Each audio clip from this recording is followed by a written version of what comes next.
So tonight, I want to just tell you how encouraged I've been while I've watched some of your content this weekend. Just incredible content that you have, and what a blessing it is for you all to be able to enjoy this content from wherever you are, all the way across America today. Over this next presentation, I want you to think about the crisis that is abortion at the sidewalk of that facility. You know, many times we talk about the crisis that is abortion and the philosophy around abortion and how do we help people to realize that abortion is always wrong.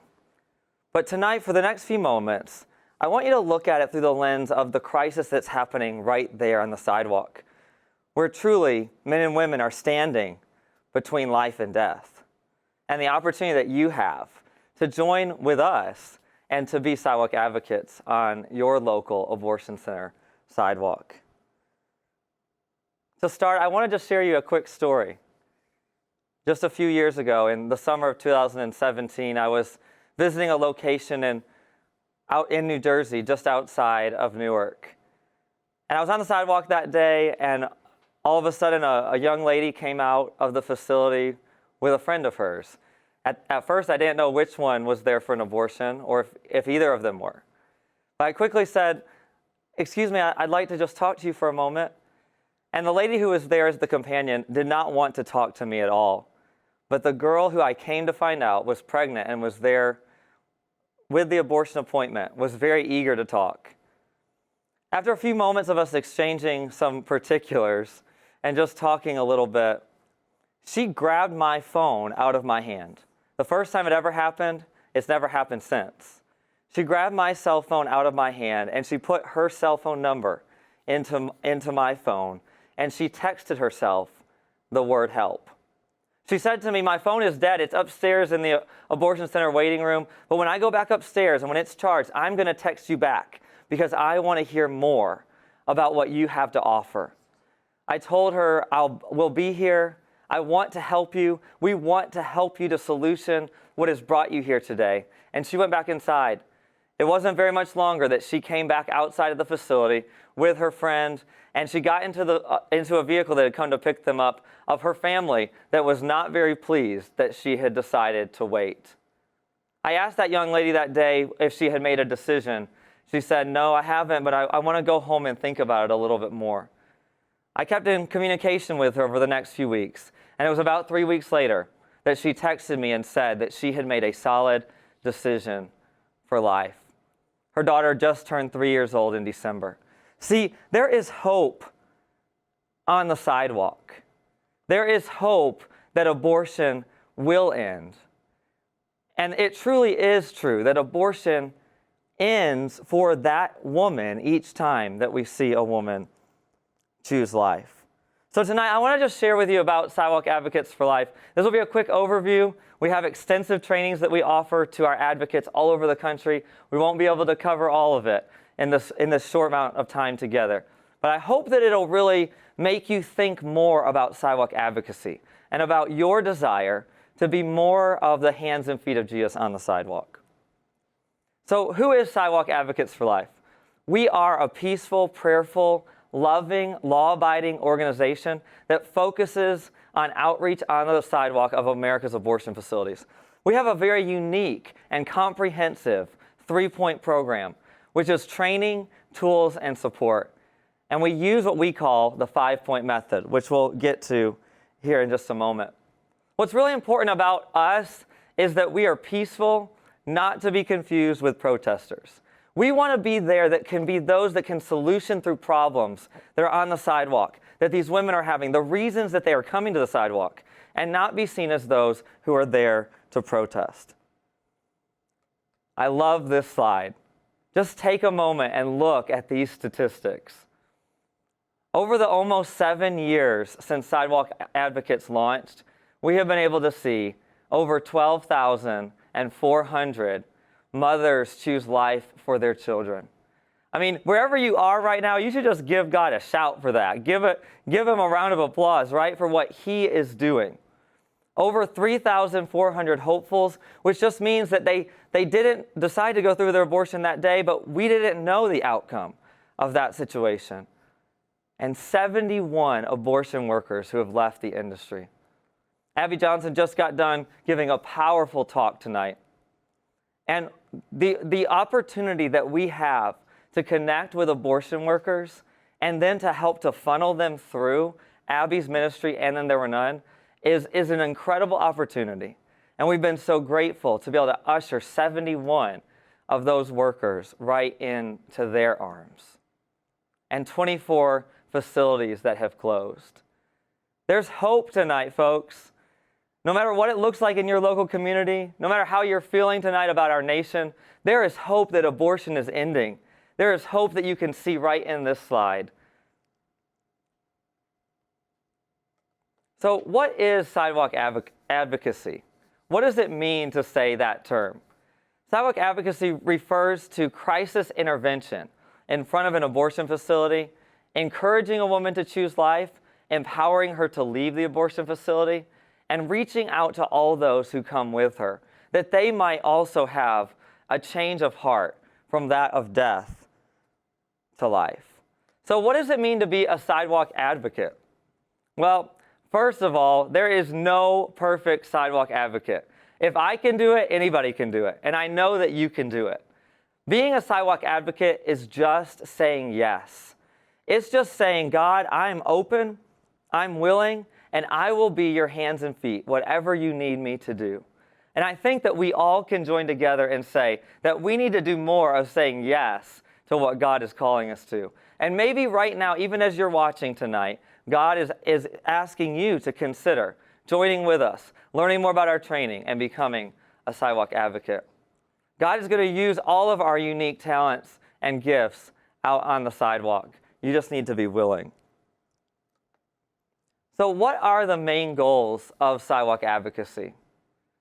The main goals are to fill the needs that the women have who are coming to the facility, and it is to drive all business away, right? We want to make sure that every business that we can take away from that facility, we drive it away in that moment when we are on the sidewalk and we are interacting with men and women going inside.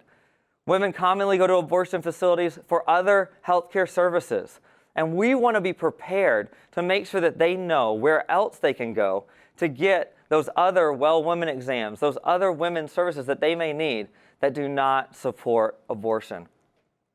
Because the end goal is that we can shut down each and every one of those abortion facilities. Right here you see a picture of one of those closed facilities that happened not long ago, where our ministry was set up and was operating on the sidewalk outside that facility, and it closed down. So I want you to take a minute, and I want you to picture your local community.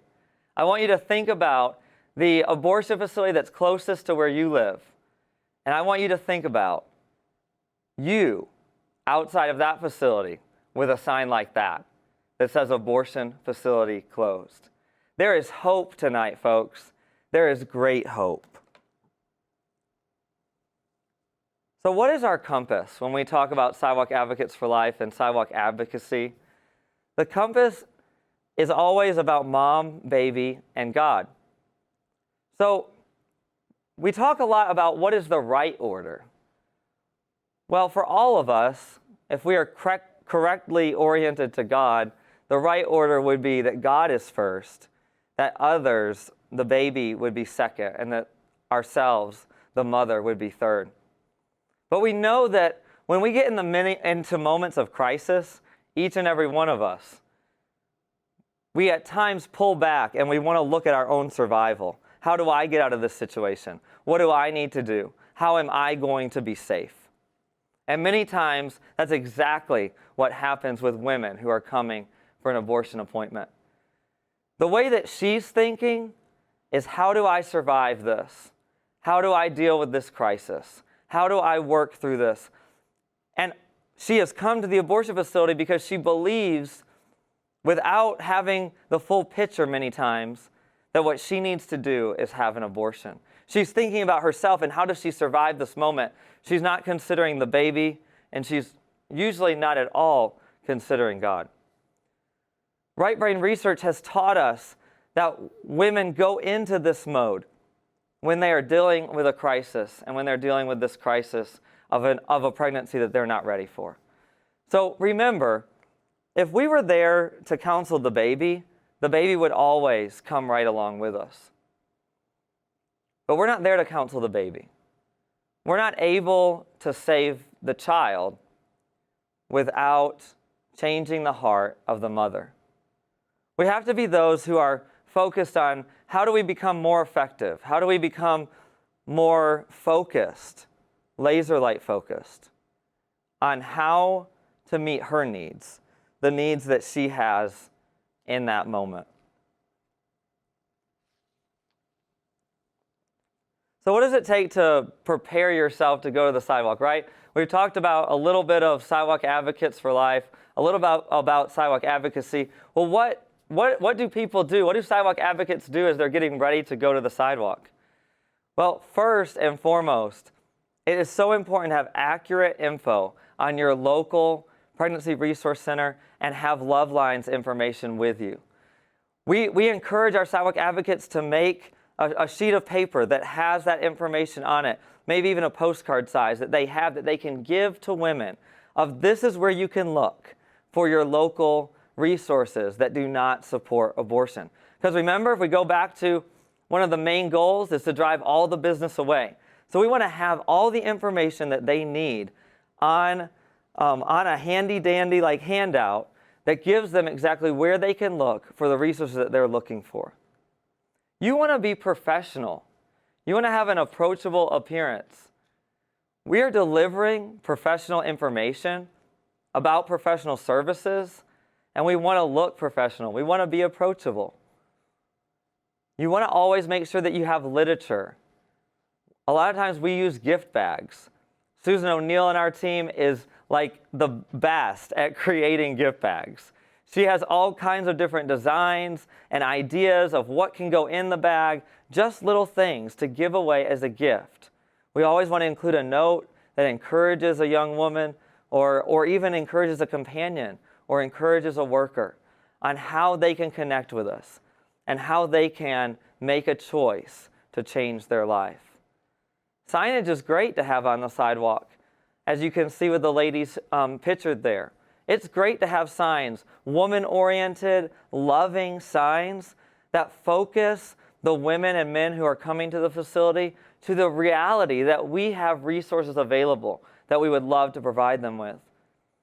But we don't ever encourage someone who is actually engaging with the women and the men to be holding a sign, right? It kind of makes a natural barrier. If you were to see someone on the street holding a sign and they're trying to talk to you at the same time, it's not really the best situation. So we encourage signage, but we don't want our sidewalk advocates to be holding it.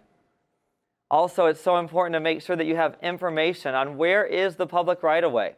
Where can you stand to stay law-abiding, right? Because again, it's one of our main principles. We want to always remain law-abiding. And it's last on this list, but it really is first. That you want to make sure that you have a prayer partner. You want to have fellow advocates with you. You want to make sure that you have really focused your time spiritually before arriving at the sidewalk, that you are ready to be on the sidewalk and ready to encounter these women and men that you are going to meet. So we lead right into praying before we act, right? Matthew 10:19 is such a great verse about praying before we're out on the sidewalk. You know, not to worry about what you will say, but to understand and to know that God will always give you the right words at the right time. Now, that doesn't mean we don't have training, right? We want to make sure that we have training and that we are prepared and that we are ready to go. But that we should always pray, always be continually in prayer, that the Holy Spirit would continue to guide us and direct us, and that His words would flow through us. So now let's talk a little bit about the 5-point method. I mentioned it at the very beginning that it's a big part of what we do here at Sidewalk Advocates for Life. So when you're talking about the 5-point method, here it is on the screen for you, and we'll go through it quickly. You want to smile and greet in love, right? A big wave, a big smile. You want to make sure that someone knows that you are a friendly face. The goal here is to make sure that they feel safe with you in as little seconds as possible, less than 15 seconds. We want to give them literature and explain the help that we have available for them. We want to ask and listen, right? We can't just ask questions and not be really good active listeners. But we want to be asking and then letting her have the space to answer the question. Sometimes people might say, well, I don't want to ask right out if she's there for an abortion. But what is so interesting is that many times, if we are prompted to say, are you here for an abortion appointment? Many times in that moment, there is a sensitivity to at least answer truthfully. So asking and listening is so key in this 5-point method. The fourth of the 5-point method is that we want to solve the perceived problem. And with this, we always want to remember mom, baby, God. Right? Many times when I'm solutioning with a woman or with a couple that's there on the sidewalk, I'm asking them, well, what is it specifically that is an obstacle for you for this pregnancy? Many times people will be very quick to open up once you have started to show them that you're friendly, that you're safe, that you're kind, that you're compassionate. And they will begin to tell you, well, really the reason that we're here is we already have 4 kids at home and we're really concerned about financially. How are we going to take care of one more? And it's a great opportunity for us to begin to unpack, how can we help you? How can we be a gateway to get them to life-affirming resources at the Pregnancy Resource Center, where they can sit down and have a more comfortable conversation, where they can talk through some of those issues? What can we as a community do to support them and to help them through this difficult time? And I kind of bled into 5 already. We want to empower her to leave. The abortion industry all the time talks about empowerment, don't they? They talk about that they empower women through abortion. But we know that the reality is that empowering a woman to continue her pregnancy, that's really empowerment. And we want to empower her to leave the facility and to continue this pregnancy, whether it's either a solid decision for life that day, continuing to think about it, going to the Pregnancy Resource Center, sitting down and having that more full, deeper conversation. So how do we do this when we're approaching that client? Many of the things that we just talked about. But if you're approaching a client as they're in their car, I know that probably none of you who are watching this tonight have ever seen a car window that you had to roll down. But a lot of times we talk about using that symbol of rolling down your window because people still seem to know what it means. But again, you want to make sure and just show them how friendly you are, how happy you are to see them, that you're ready to engage with them, and that you want to talk to them about how you can offer them hope, help, and support. On the sidewalk, it's very similar. I've been on many abortion center sidewalks where people are walking up. There's not a parking lot for that abortion facility, and they're coming right towards you as they are getting ready to go towards the doors, and you're on the sidewalk wanting to reach out to them. Again, being calm, being approachable, showing them that you have hope, that you have a light about you, that you are ready to help them in this difficult time that they are dealing with. But it's so important, and it's in bold here, so important that you don't overwhelm her. This is especially important if you're going out to the sidewalk with a large group. Maybe you have a larger group of people that are going because they really feel like they are to be there to pray. And they're coming with a few that are going to be sidewalk advocating. It's so important that you have a few that are designated as those who are going to interact with the women and men who are going in and coming out so that they don't feel overwhelmed. Think about how you would feel if there was a crowd of people outside of this facility and you were in a moment of crisis and you were going towards the facility and it was just overwhelming to feel so much of that pressure and so much of that crowd. So be really aware of not overwhelming her and having designated people to engage her and engage him as well. Again, we want to be that beacon of hope, that beacon of calm, and make sure that we're always law-abiding. So I know that we're moving through this pretty quickly, and this is in no way, shape, or form all of the material that we have that we would love to share you through our trainings, our basic training and our advanced training opportunities that we have if you were to decide to become a sidewalk advocate. So I want you to continue to think about that as we talk about a few other items here as we wrap up today. I want to encourage you not to be discouraged. We've talked about that. I've really been focusing your attention to the hope, to all of the great things that are happening and the opportunity that we have to see abortion end in our local community.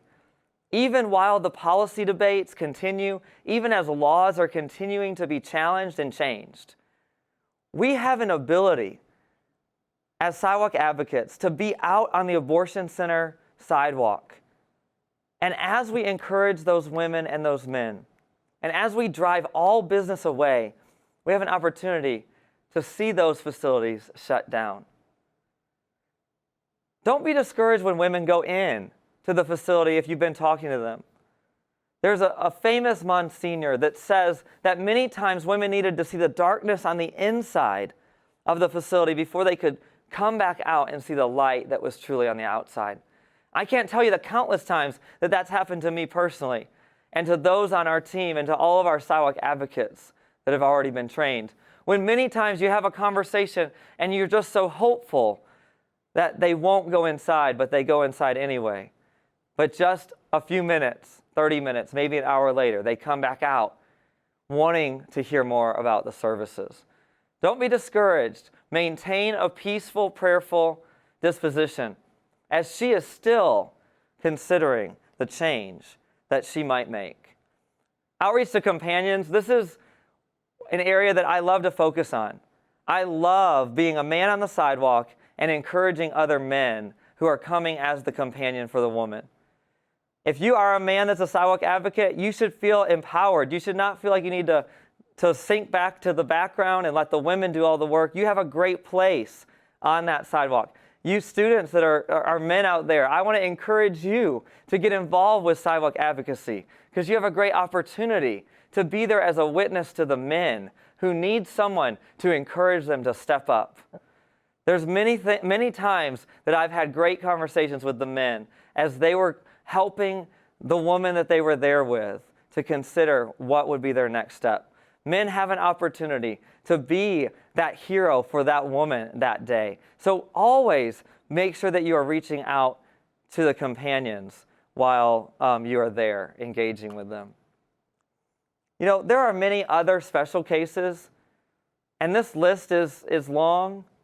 And I know that these special cases sometimes trip people up, but they shouldn't trip you up. We've had sidewalk advocates that have encountered each of these special cases.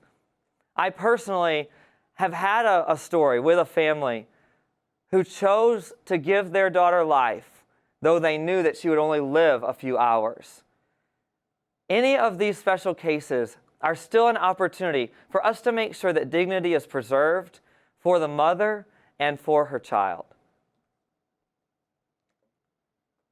And we talk about reaching out after abortion.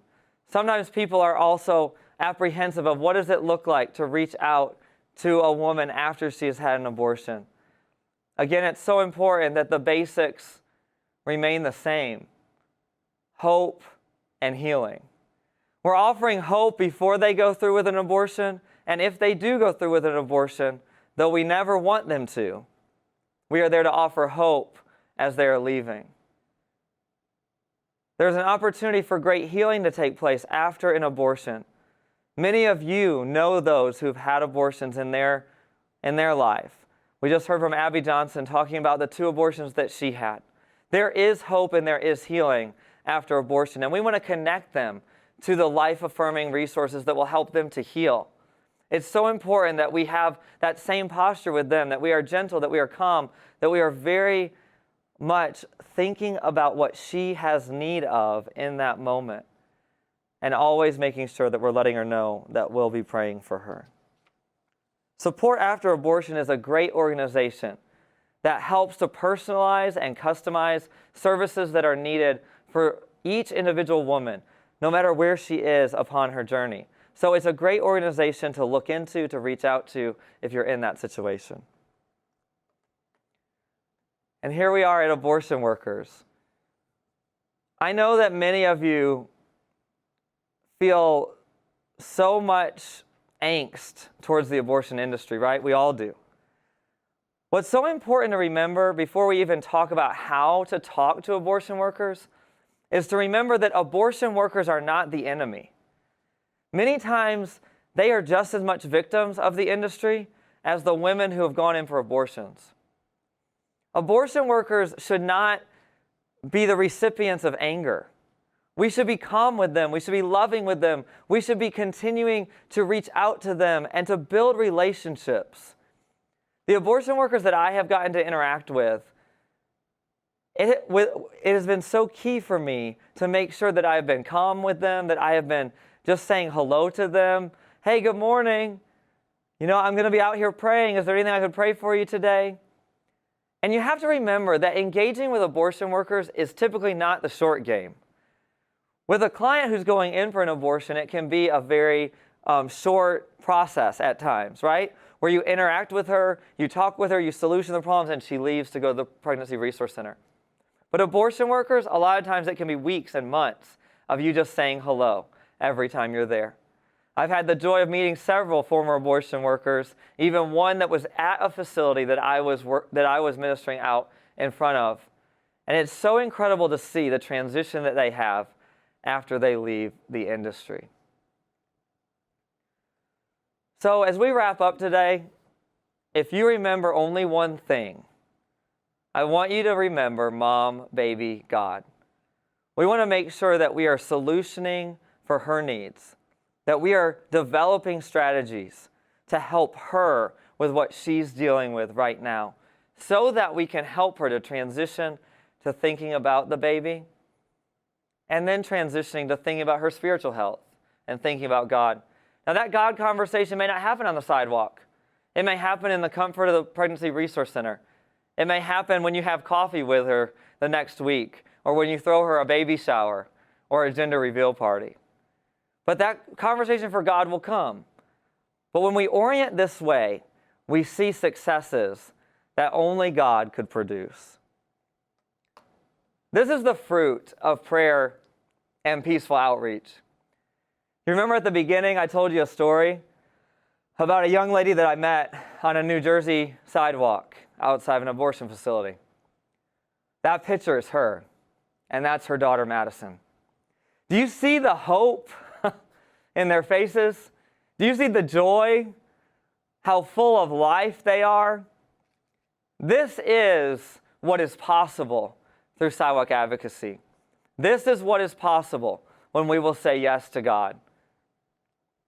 I want to thank you so much for spending a few minutes with us as we talk about sidewalk advocacy. I want to thank again Students for Life of America for just this great opportunity to be able to be before you tonight. In this picture, you see another family that I was able to be a part of, and you see Lauren holding baby Cameron, who was saved from an abortion facility in the Tampa, Florida area. We're so grateful to be a part of this tonight, and I want to empower you to be a sidewalk advocate. If there's a local program in your community, go ahead and get in touch with them. If you'd be interested in starting a program in your community, we want you to contact us at info@sidewalkadvocates.org. If you have any other questions, we would love for you to contact us and ask those questions through that email address as well. In a few weeks, we have a brand new look, a brand new website that's coming. So check us out now, but make sure that you come back and check us out once that is launched. Tonight, I just want to leave you with remembering that Sidewalk Advocates for Life is on location, saving lives and ending abortion. We can do it together. Thanks so much.